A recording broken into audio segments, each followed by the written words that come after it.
अंबिकापुर विधायक राजेश अग्रवाल के मंत्री बनने पर उनके समर्थकों और परिजनों में खुशी का माहौल है। शपथ ग्रहण समारोह में शामिल होने मंत्री राजेश अग्रवाल की पत्नी और बच्चे भी राजधानी रायपुर पहुंचे। मंत्रिमंडल में जगह मिलने के बाद भाजपाइयों में खुशी की लहर है। कार्यकर्ताओं ने एक दूसरे को मुंह मीठा कराकर खुशी जताई और भाजपा जिंदाबाद के नारे लगाए हैं। शपथ लेने के बाद राजेश अग्रवाल ने जनता से विकास का वादा किया है।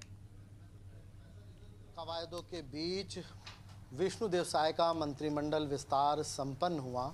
3 नए चेहरे को मंत्रिमंडल में जगह मिली।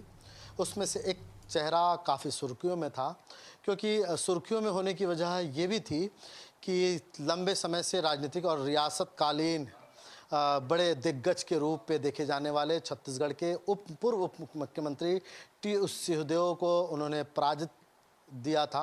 इस वजह से भी जाने जा रहे थे और मंत्रिमंडल में उनका नाम जो है वो शामिल कर लिया गया। बतौर मंत्री जो है उन्होंने शपथ लिया।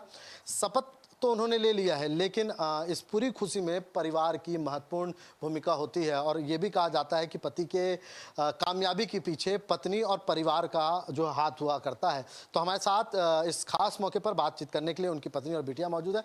मैं तो पहले एशियन न्यूज़ की तरफ से आपको बहुत बहुत बधाई देना चाहता हूँ कि राजेश जी जो है 14 मंत्रिमंडल में जो है 14 मंत्रियों में एक मंत्री जो है वो बने हैं। जी, मैं आप लोग को बहुत बहुत धन्यवाद देना चाहती हूँ भैया। कैसा लग रहा है, क्योंकि लंबे समय से कयास चल रहा था, कयास चला, नाम चला, फिर ये लगा कि ये नए नाम बदलेंगे, फिर सीनियरों को नाम आया, फिर नए पहली बार विधायक बने और पहली बार में ही मंत्रिमंडल में शामिल कर लिया गया। बहुत ज़्यादा अच्छा लग रहा है, बहुत ज़्यादा, बहुत खुशी हो रही है। शब्द नहीं है कि मैं खुशी कैसे जाहिर करूं। और मतलब हम लोग को पूरी उम्मीद थी कि अच्छा, मतलब आप आश्वस्त है कि मंत्री बनेंगे? पूरी पूरी।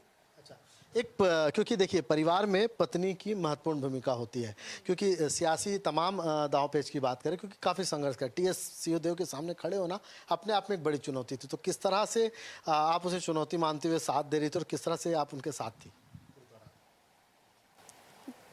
भैया चुनौती तो नहीं मानते थे, मतलब मैं हमेशा उनका साथ देती थी, हर हमेशा, एनी टाइम।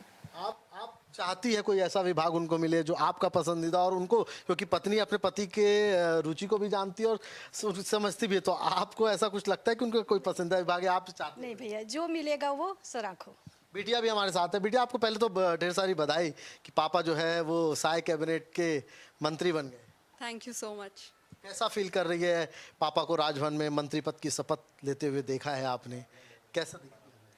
बहुत बहुत अच्छा लग रहा है। We are very proud. And वो जो मोमेंट था राजभवन में, उसमें लिटरली गूज बम्स आ रहे थे, वो इतना ज़्यादा अमेजिंग था। तो वी आर वेरी प्राउड, बहुत अच्छा लग रहा है। डबल इंजन सरकार में जो है पापा शामिल हो गए, किस तरह से रणनीति बनाएंगे, किस तरह से अब छत्तीसगढ़ का विकास करेंगे, क्योंकि सरगुजा संभाग एक महत्वपूर्ण संभाग है। जी बिल्कुल, सरगुजा एक बहुत महत्वपूर्ण संभाग है। एंड अभी जो हमारा विधानसभा का चुनाव हुआ था उसमें 14 के 14 सीट पूरे बीजेपी को गए थे। एंड भाजपा सरकार ने भी उसी को ध्यान में रखते हुए हमारे मुख्यमंत्री को भी सरगुजा जिला से ही चुना है। एंड उनके साथ साथ सबसे ज़्यादा मंत्री अगर किसी संभाग से देखें तो वो सरगुजा संभाग से है। तो मैं जो छत्तीसगढ़ का आप विज़न की बात कर रहे हैं, विकसित छत्तीसगढ़ के को ध्यान में रखते हुए इसको पापा आगे लेके जाएंगे और विकसित छत्तीसगढ़ 2047 तक का जो हमारा विज़न है, अंजोर विज़न, उस पर 100% अपना। तो ये थे परिवार वाले जिन्होंने जो है राजेश अग्रवाल के मंत्री बनने में जहां खुशी जाहिर की, वहीं मिशन 47 में उनकी सहभागिता को भी निश्चित करने की जिम्मेदारी परिवार ने भी जो है वो ली है। कैमरामैन पंकज साहू के साथ नदीम मेमन, एशियन न्यूज़, रायपुर।